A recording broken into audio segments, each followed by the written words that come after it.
Semua orang melihat kematian dan luka terus-menerus dari orang kuat yang mengikutinya. Wajah Yuan Mingze pucat. Anda harus tahu bahwa persaingan di keluarga kaisar sangat sengit, dan ini semua adalah timnya.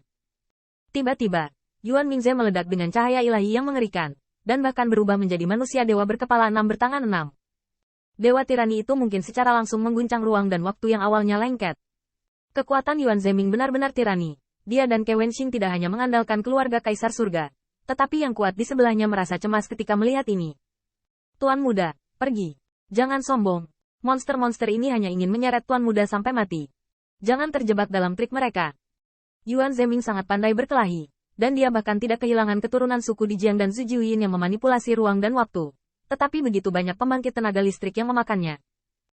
Namun, pada saat keraguan ini, banyak pembangkit tenaga klan monster kuno telah terbunuh, dan orang kepercayaan Yuan Zeming bangkit untuk bertarung, terus-menerus menutupi retret mereka. Tetapi melihat Tuan muda yang masih dalam proses penggalangan dana, meskipun orang kepercayaan dipindahkan, lebih banyak dari mereka yang cemas. Monster-monster yang menyerbu ini mungkin bukanlah lawan dari Tuan muda, tapi selama Tuan muda melawan balik, hasil akhirnya pasti kematian. Hah! Tiba-tiba, banyak lampu iblis melintas. Ternyata suku Sangyang dan Qin Yuan, mengandalkan keunggulan terbang alami mereka, telah menyegel jalan kematian Yuan Zeming. T.S. Katus, ku dengar kaisar memiliki banyak ahli waris, dan beberapa meninggal, jadi aku tidak peduli. Saya melihat seorang gadis iblis dari suku Sangyang dengan berbagai gaya, rok sutra anyaman hijau di sekujur tubuhnya. Jika bukan karena kekuatan dan keganasan iblis, dia tampak seperti teratai air, anggun dan lembut. Nama klan Sangyang memiliki kata domba di dalamnya, tetapi itu bukan kambing iblis, tetapi seekor burung biru berkaki satu memegang hosta. Hosta awalnya adalah giok hijau, tetapi telah diwarnai dengan darah sepanjang tahun, dengan sentuhan kuning darah. Sudah berakhir, kali ini benar-benar berakhir.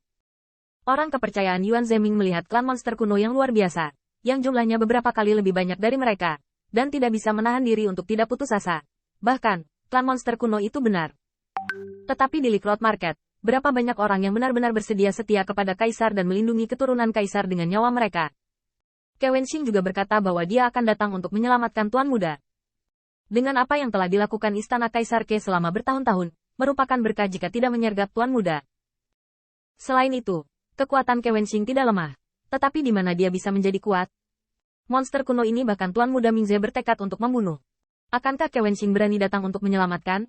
Bisakah itu disimpan? Pada saat ini, saya melihat banyak monster kuat mengumpulkan kekuatan mereka, dan dua bayangan monster yang memanipulasi ruang dan waktu juga berdiri dengan bangga di langit berbintang, mengaduk momen itu lagi. Tapi tiba-tiba, saya melihat pelangi panjang puluhan ribu mil, terang bagai pisau cahaya melintasi matahari yang terik, tiba-tiba muncul.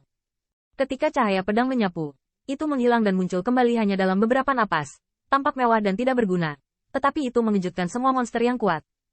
Karena setiap kali cahaya bilah menghilang, itu akan menjadi tanpa jejak, yang berarti tidak dapat dikunci, tidak dapat diprediksi, dan tidak dipersiapkan.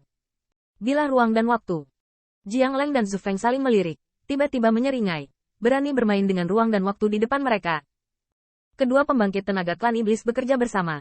Taoisme yang agung dari pembangkit tenaga listrik Tao secara bertahap mengubah waktu dan ruang, dan bahkan membentuk lereng. Namun, apa yang tidak mereka duga adalah bahwa setelah beberapa kedipan cahaya pedang, pemboman yang tak terhentikan di lereng ruang dan waktu, ruang hancur selama tabrakan, dan kekuatan yang tersisa menyebabkan korban jiwa yang besar bagi orang kuat yang telah mengepung Yuan Zeming. Teknik pedang ini adalah Feng Tianxing, menantu Kaisar Ke yang baik.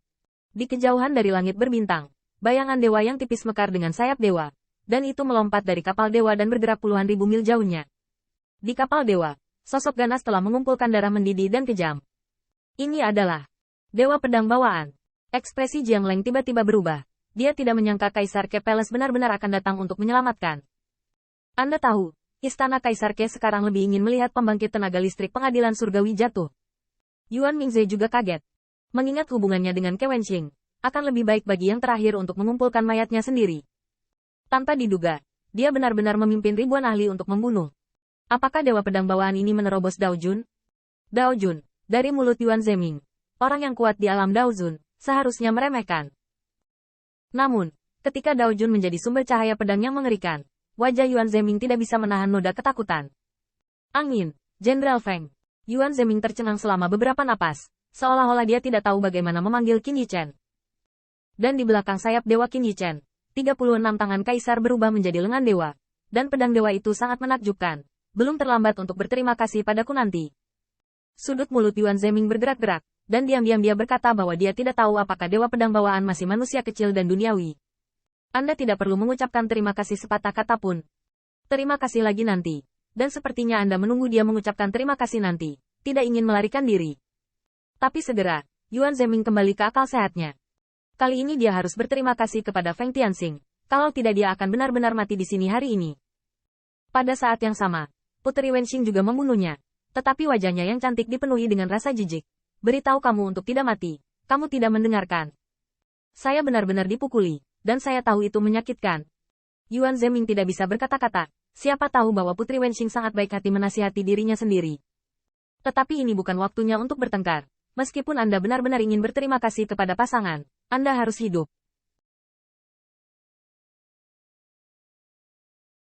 Putri Wenqing juga memiliki sayap dewa di belakangnya, berdiri dengan bangga bersama Qin Yichen. Tetapi mata dewa itu menyapu. Tetapi kepanikan muncul. Bagaimana kamu memprovokasi begitu banyak monster?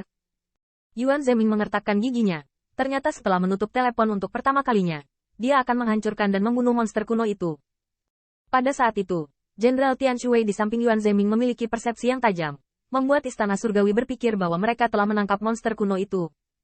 Namun, setelah terburu-buru, saya tahu itu, tetapi melihat bintang lain di langit, dan ada gelombang formasi teleportasi. Baru saat itulah Yuan Zeming tahu bahwa dia mendung. Iblis yang kekuatannya jelas tidak sebagus mereka sebenarnya merayu mereka. Arai teleportasi dapat mengumpulkan sejumlah besar pembangkit tenaga klan monster kuno dalam waktu singkat. Sementara pembangkit tenaga klan monster lainnya bertanggung jawab untuk menunda Yuan Zeming. Setelah kedua belah pihak bertarung satu sama lain, itu bukan terserah dia untuk memutuskan apakah Yuan Zeming bisa pergi untungnya. Yuan Zeming cukup tegas untuk memilih mundur di tempat pertama. Kemudian, monster purba itu memburu di sini. Sejujurnya, jika tidak ada Qin Yichen, hasil yang paling beruntung adalah Yuan Zeming lolos hidup-hidup, karena kekuatan pribadinya cukup kuat. Tetapi orang kuat yang mengikutinya bahkan tidak bisa memikirkannya. Bahkan dengan kehadiran Zhu Feng dan Jiang Leng, kehidupan Yuan Zeming sangat tidak pasti. Yuan Zeming memperhatikan bahwa ada ratusan ras manusia kota Feng Shui mengikuti pasangan itu. Sebelumnya, dia tidak sabar menunggu istana kaisar dan kota Feng Shui diratakan bersama. Tetapi sekarang, dia sangat bersyukur atas kekuatan tempur yang kokoh dari ras manusia ini.